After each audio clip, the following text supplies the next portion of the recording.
I'll just take you through the whole act per se.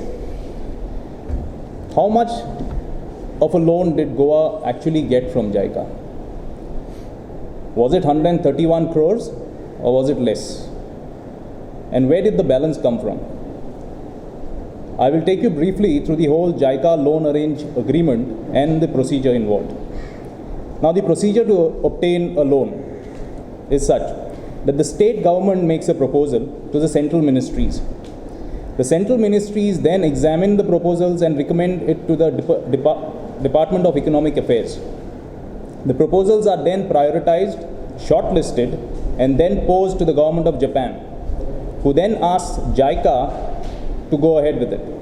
Jica then fields its fact-finding mission, followed by an appraisal mission.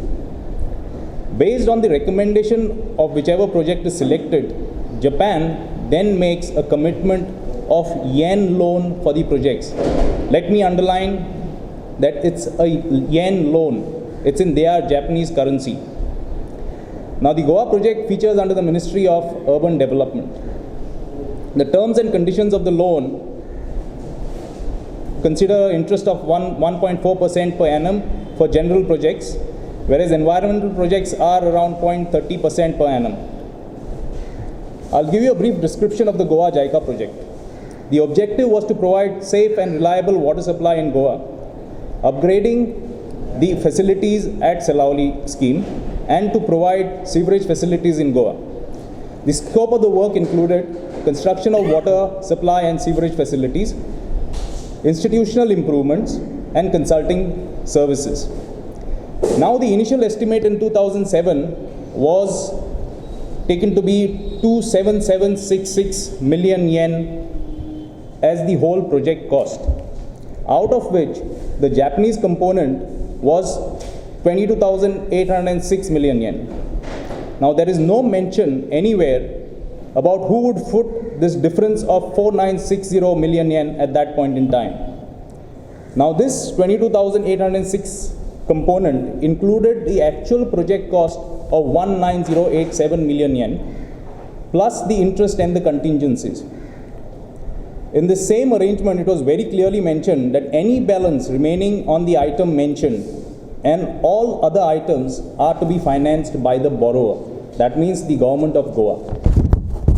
In 2007, the estimated cost of the project for 17 components was 19087 million yen, which when converted to Indian rupees was 709 crores.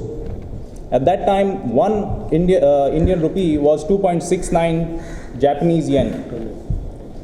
On the 6th of March 2008, there was an administrative approval and administrative sanction was accorded to the augmentation of water supply and sanitation for Goa State, JBIC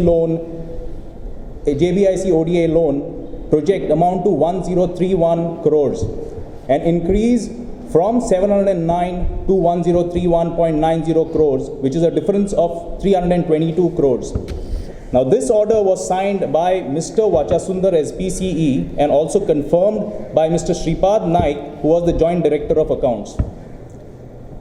Going back, the government arrived at this figure, the 1031, with a budget head, the first budget head of 763 crores. The reason now 763 has been mentioned because it is the value of money which was transacted was 709 in 2007, had become 763 in 2008 due to the yen depreciating against the rupee. Then they included another budget head for 268.80 crores, which actually the only addition here being that of a budget head for sewerage. Now, if you go to the documents, you will understand that sewerage was already covered in the primary project, but still this government went ahead to make another budget head.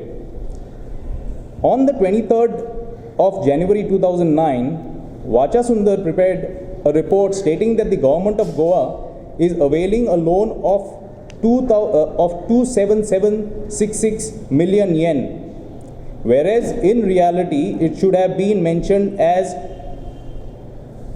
22806. So that at that point in time, the conversion was say the 27766 million yen converted was coming to 1031.90 crores. And there he clearly mentioned a conversion rate which was prevalent in 2007, and that was of 1 Indian rupee equal to 2.7 Japanese yen. Whereas in 2009, in reality, the conversion cost, the conversion rate was each yen was equal to 0.49 Indian rupee. So that itself should have given a conversion, or the rate which should have been mentioned by him should have been of 1360.5 crores and not of 1031.9. A difference of 328 crores point 6 itself is something which is quite intriguing. Now there is only one person who can answer that, and that is surely Vacha Sundar. Now let's understand, here there is 328 crores, there is some other budget head somewhere else. Let's understand maybe how they got the money out. Let's take the consultancy for example. In 2007, the primary estimate of consultancy was 58.07 crores. In 2009, when the tender was floated, the consultancy cost was basically awarded for 1425 million yen to Nihon Suido. That was around 70 odd crores.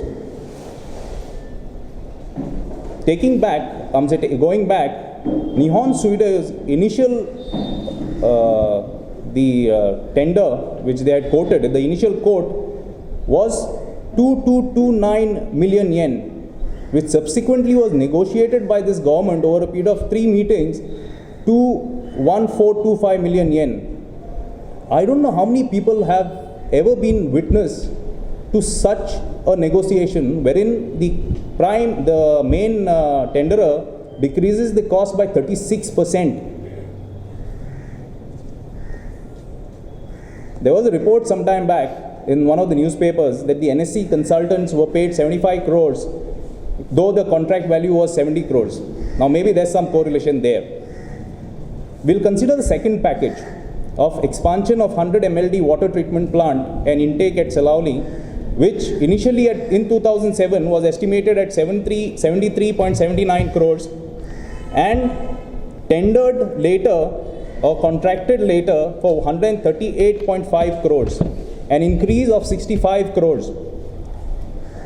In March 2015, during the 9th session of the 6th Legislative Assembly, a reply by the Jica project head on unstarred question number 55 about the Jica project at Salauli Dam, the mention of the cost for this particular package was mentioned to be 147.63 crores, which itself was wrong because it was the initial cost of this was only 73.79 crores, and this they had mentioned was contracted for 138.5 crores.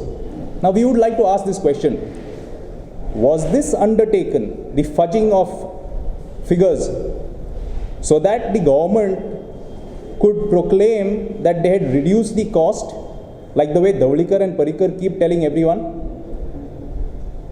I would just like to quote from the Rajya Sabha website, which is pertinent here, the rules of which are applicable to all assembly proceedings. There is a part which clearly states, and I state it in verbatim, that ministers have to be precise and accurate while answering questions. The information given through the answers is always taken as authentic. So ministers have to be careful whilst giving answers. They cannot afford to mislead the House by giving wrong and inaccurate answers, which might lead to raising questions of privilege. Now that we have pointed this out, I would like to see which elected member the next time in the assembly raises a question of privilege. The Jica cost had increased from 709 crores in 2007 to around 1358 crores in 2012. Now, an increase of around 649 crores, like Avinash mentioned, in 5 years. And that itself is around increase of 91%. I'll just take you back and give you a brief about this whole yen the rate, the depreciation of the yen with respect to the rupee. Now consider 2007, and at that point of time, the loan amount was 19087, the basic loan amount. In 2007, this was, the value of this assigned in Indian rupees was 709.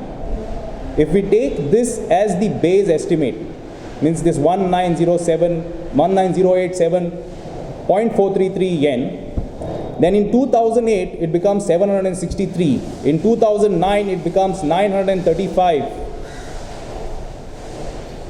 in 2010 it becomes 973, in 2011 it becomes 1050 crores, in 2012 1336. It's very important to note this year 2012. Graph itself shows. The graph itself basically, excuse me, the graph itself will be self-explanatory to all this.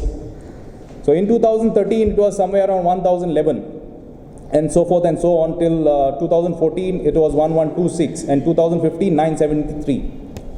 The reason I'm mentioning this is to give an idea of the value of the yen, the way it has depreciated, to an extent that the highest depreciation was during the time when the BJP came to power. And at that point of time, the 709 crores had actually become 1,336 crores, a difference of 627 crore rupees. Now I hope you all just put the facts together and you'll understand that was this the reason that Davlikar was very comfortable with the fact that the project cost has escalated? It's a question that everyone needs to ask themselves.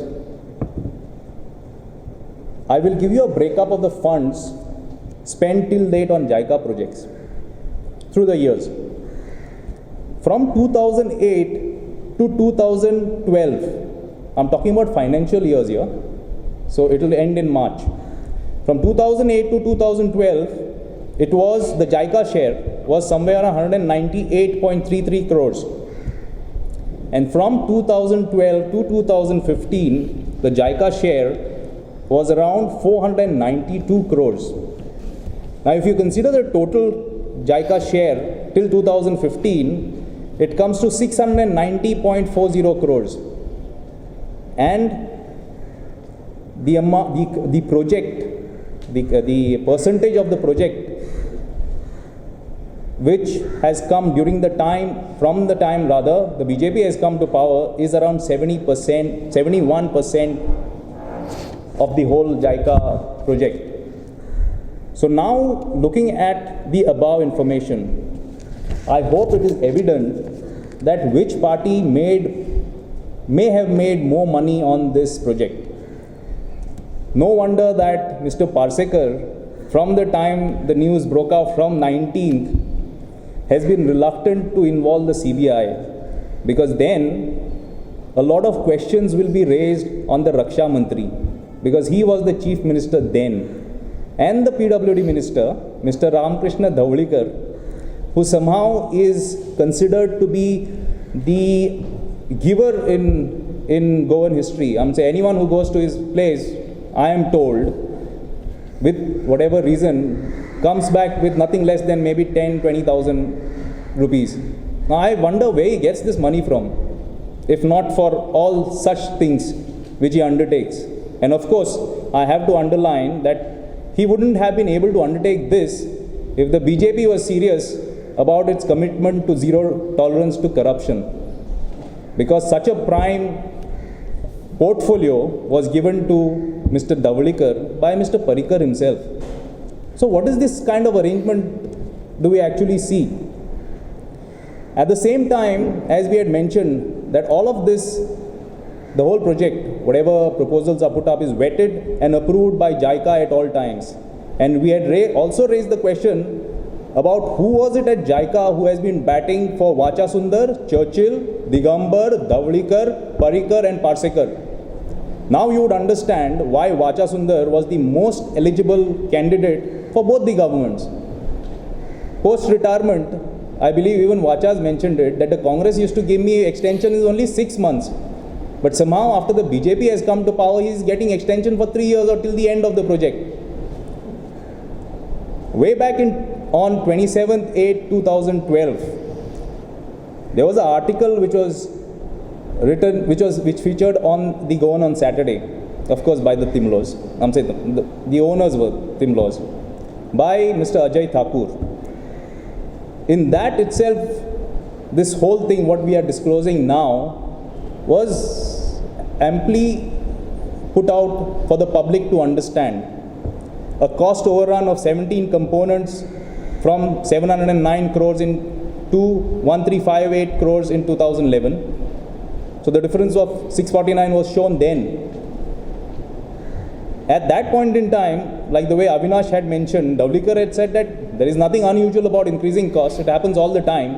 But the papers suggest a completely different thing, because when the initial estimate was considered, escalations were taken into account. So where did these escalations come from? I'm saying pocketing money, if these are supposed to be escalations, then we would need to review each and every project which has happened for the past 10 years. So, considering this, I would now say to Mr. Davlikar and Mr. Parikar, would you guys please explain to the people of Goa where this 649 crores have vanished? Because after all, it is a loan. It is not given free. The government of Goa, that is the people of Goa, have to repay this loan at a point in time, and that too with interest. And even if we consider that CVC allows for escalation of 30%, which would be around 212 crores considering the base cost of 709, then what about the difference of 437 crores,